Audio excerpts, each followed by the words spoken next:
Tips for top hat quadrille from Hatbox.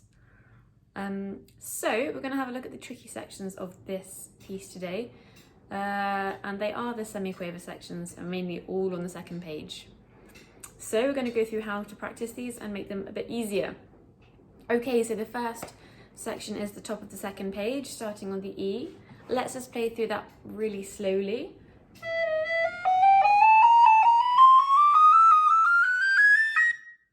What you'll notice about all of these difficult passages is they're all chromatic. So you really can't go wrong practicing loads of chromatic scales. You know, it's all absolutely chromatic. So let's just play that through one more time really slowly.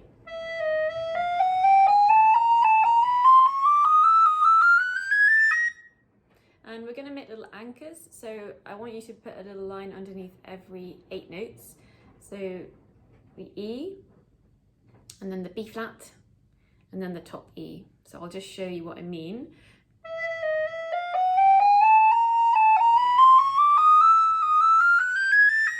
Just as like a little anchor point within that section. Will help us get it in time as well. Okay, so ways to practice this. We can do dotted first of all.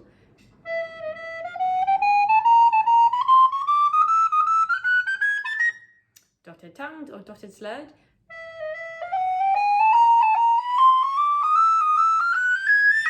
I like dotted slurred because your fingers don't really have to be very coordinated there. Then we can break it down. We can do slurred in 2s.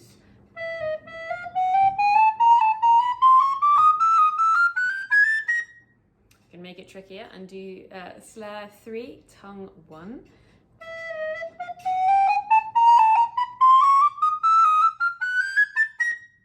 Yeah. If there's a specific, if there are specific notes within that passage, then you break that down. Just practice those notes. For example, if I'm finding the F sharp, G, G sharp, A, B flat bit, I'm just gonna take that out and practice it really slowly.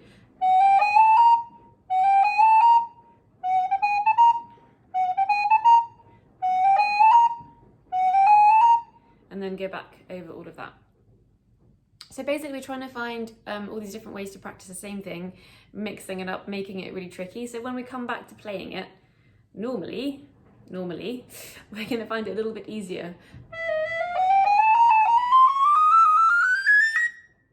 That's the first one. The second one, again, it's all chromatic and it's the same sequence happening. Let's have a look at what's happening here. So I'm talking about second page, start of line 3.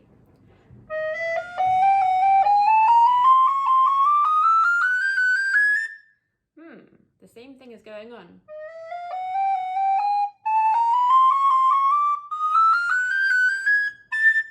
Yeah? So again, we can practice that with the dots.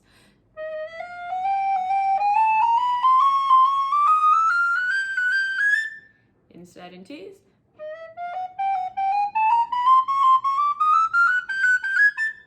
Three and then 1, so 3 slurred, 1 tongued.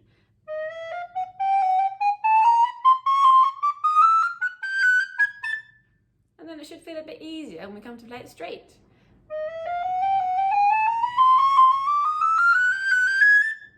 Yay! Another way to practice these is really slowly with the metronome. So you have the metronome just to keep you really grounded and treat it as if it's a technical study, you know. Fingers, da da da da da da da da, very robotic here, just until we feel totally comfortable with that. I think those are the main 2 sort of difficult bits actually.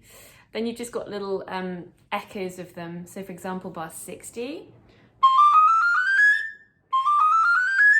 It's just a chromatic scale, yay! And then bar 62, same thing again. And then after the pause in 66. Not even chromatic, that one.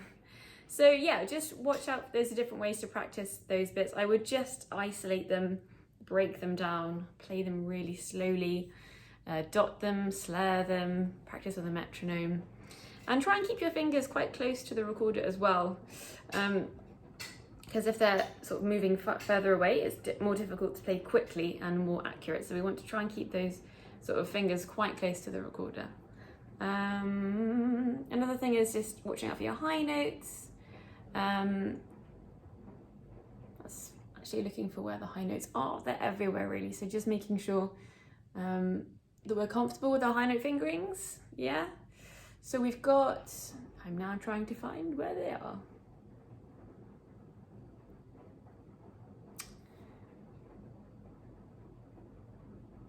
Yes, so we're looking at bar 59. Let's have just a little look at that section. So I'm going straight on 59. I've got B flat, high D, C, B flat. Just that.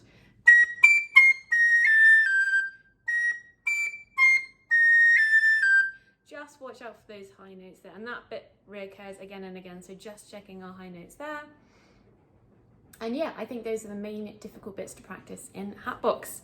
I hope that was helpful, and happy practicing.